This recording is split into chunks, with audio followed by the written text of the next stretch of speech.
कबनूर जलशुद्धीकरण केंद्रातील विद्युत जलपंप पुन्हा एकदा नादुरुस्त झाल्यानं कबनूर ग्रामपंचायत प्रशासनावर बुधवारी टँकरद्वारे पाणीपुरवठा करण्याची नामुष्की उडवली। वारंवार होणाऱ्या पंप बिघाडामुळे गावातील पाणीपुरवठा व्यवस्था कोलमडली। पंचगंगा नदीत मुबलक पाणी उपलब्ध असताना ग्रामस्थांना पाण्यासाठी वणवण करावी लागते। कबनूरसाठी रुई येथील पंचगंगा नदीपात्रातून जलशुद्धीकरण केंद्रापर्यंत मुबलक पाणीसाठा उपलब्ध आहे। जलशुद्धीकरण केंद्रातील तांत्रिक त्रुटी आणि विद्युत व्यवस्थेतील दोषांमुळे जलपंप वारंवार जळत असल्याचं ग्रामपंचायतीकडून सांगितलं जातं।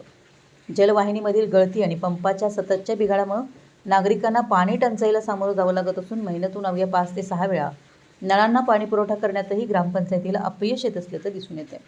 कबनूर ग्रामपंचायतीच्या पाणीपुरवठा व्यवस्थेतील ढिसाळ नियोजन, निष्काळजी कारभार आणि लोकप्रतिनिधींच्या दुर्लक्षामुळे ग्रामस्थांना तीव्र पाणी टंचाईचा सामना करावा लागतो, असा दावा काँग्रेस पदाधिकाऱ्यांनी केला।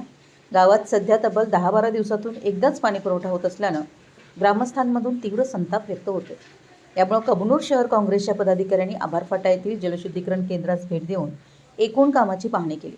या कामे विद्यमान आमदार व जिल्हा परिषद सदस्य यांनी लक्ष घालावं अशी मागणी त्यांनी केली।